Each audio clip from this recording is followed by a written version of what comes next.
Israel's Prime Minister Benjamin Netanyahu has threatened Hamas with unimaginable consequences if it did not return hostages held in Gaza, while the Palestinian group accused his government of sabotaging the fragile truce there.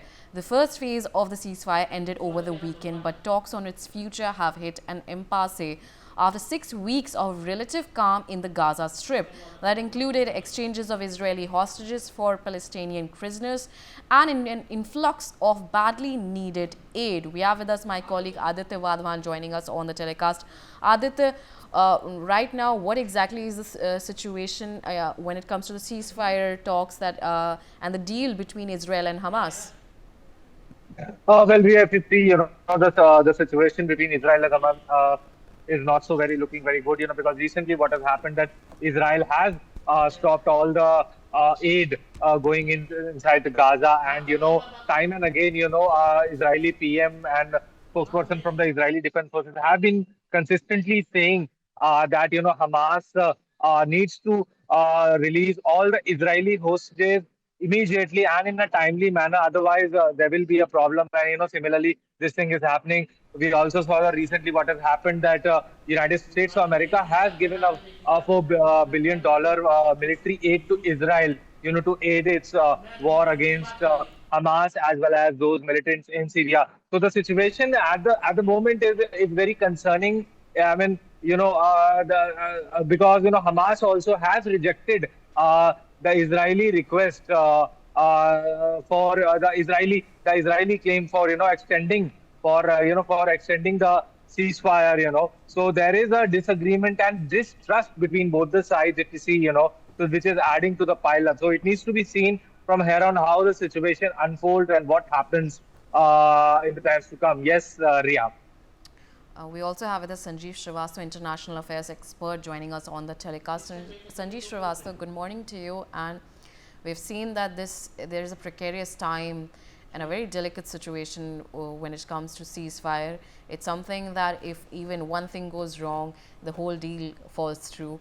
So right now we're seeing Netanyahu has threatened Hamas over hostage situation and the return of hostages. How do you think that these situations should be handled, and what exactly is your take on the ongoing situation when it comes to the ceasefire deal? Well, first of all, a very good morning to you. Good morning to all the viewers.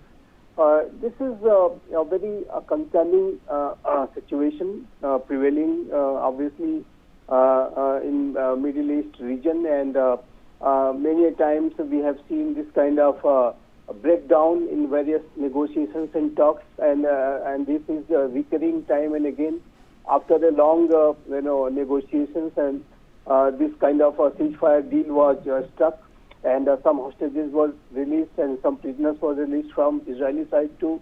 But again, this stalemate is there.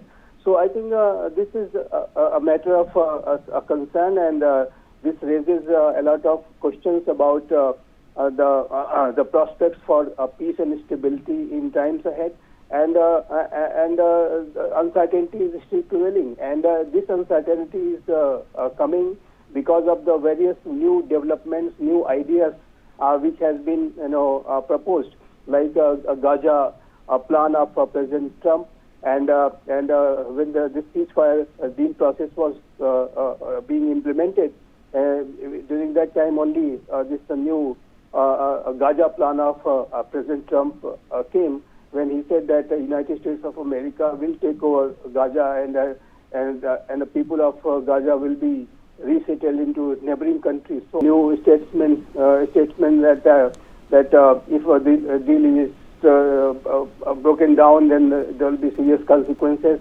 dangerous consequences, etc. So this kind of a posturing also is creating a lot of uncertainty. See, any deal, any kind of ceasefire deal can only be sustained if it is done through a constructive mindset. But if it has a lot of uncertainty, a lot of threats and intimidation, etc., then I think such deals will not go through for very long. So I think this is a matter of serious concern, and I'm in my assessment, the second phase, which was being supposed to be negotiated, in such kind of a situation, it looks difficult that a second deal will be a second phase deal will be successful.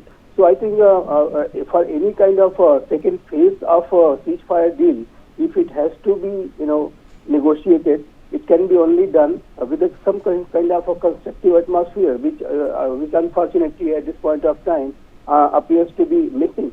So, so in my assessment, Riya, at this point of time, this kind of very bleak scenario for any kind of a second phase of deal is very much there. I do not see much progress in such kind of a situation for any second phase of this ceasefire deal. For more such videos, subscribe to the NewsX YouTube channel, hit the bell icon.